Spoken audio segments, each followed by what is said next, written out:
Bismillahirrahmanirrahim. Assalamualaikum warahmatullahi wabarakatuh. Suatu malam yang sunyi, pandangan kita tertuju ke langit yang dipenuhi bintang. Cahaya-cahaya kecil itu terlihat tenang, padahal di baliknya tersimpan rahasia besar. Bagaimana alam semesta ini bermula? Pertanyaan itu telah menghantui para filsuf, ilmuwan, bahkan manusia biasa sejak ribuan tahun. Dari mana datangnya langit dan bumi? Bagaimana awal mula semua ini terbentuk? Ilmu pengetahuan modern menyebutnya sebagai teori Big Bang, ledakan besar yang menjadi awal mula terbentuknya alam semesta. Namun yang mengejutkan, Al-Quran, kitab suci yang diturunkan lebih dari 1400 tahun lalu, telah menyinggung peristiwa ini dengan kalimat yang sangat jelas.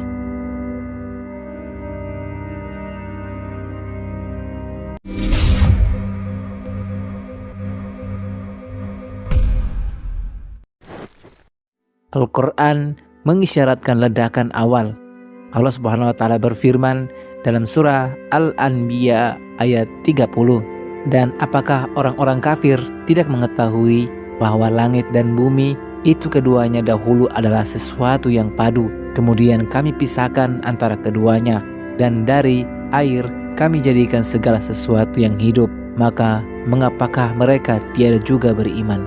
Ayat ini menegaskan bahwa pada awalnya, langit dan bumi merupakan satu kesatuan yang kemudian dipisahkan. Para musafir klasik seperti Ibnu Katsir menafsirkan bahwa maksudnya adalah langit dan bumi dahulu menyatu, tidak terpisah, lalu Allah memisahkan dengan membentangkan keduanya.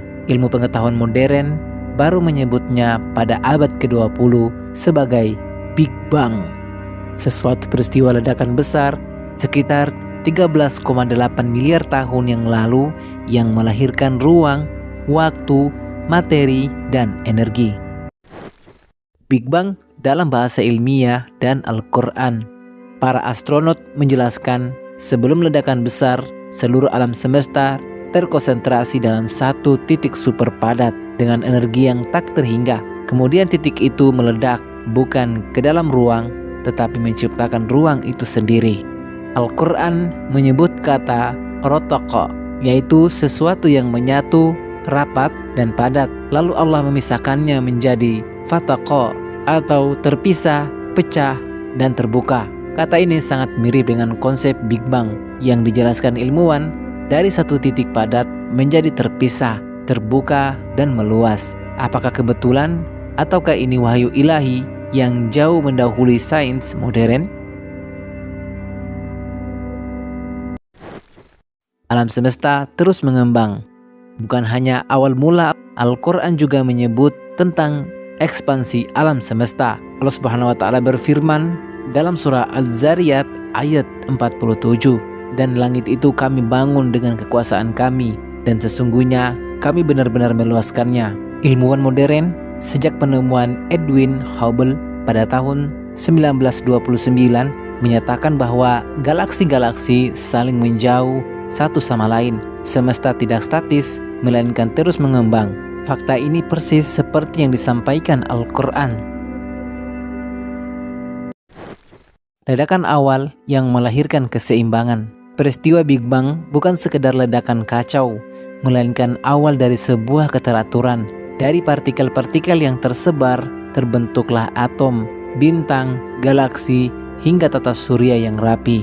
Allah Subhanahu wa Ta'ala menegaskan dalam surah Al-Mulk ayat 3 hingga 4, yang telah menciptakan 7 langit berlapis-lapis, kamu sekali-kali tidak melihat pada ciptaan Tuhan yang Maha Pemurah sesuatu yang tidak seimbang. Maka lihatlah berulang-ulang, adakah kamu lihat sesuatu yang tidak seimbang? Kemudian pandanglah sekali lagi, niscaya penglihatanmu akan kembali kepadamu dengan tidak menemukan cacat, dan penglihatanmu pun dalam keadaan letih. Inilah bukti bahwa dari ledakan awal yang tanpa kacau, lahirlah harmoni dan keseimbangan semesta yang menakjubkan. Al-Quran, sains, dan iman. Ketika ilmuwan meneliti semesta, mereka menemukan fakta-fakta yang menguatkan teori Big Bang. Namun Al-Quran telah menyebutkan isyaratnya lebih dari 1400 tahun lalu. saat manusia belum mengenal teleskop atau fisika kuantum. Ini membuktikan bahwa Al-Quran bukan kitab sains, tetapi ia berisi isyarat ilmiah yang menunjukkan bahwa sumbernya adalah dari Allah, Sang Pencipta semesta. Sahabat Arus Waktu, ketika kita menatap langit malam yang penuh bintang, ingatlah semua itu berasal dari satu titik kecil yang dengan izin Allah meledak dan melahirkan seluruh jagat raya. Ledakan itu bukanlah kebetulan, melainkan bagian dari rencana ilahi.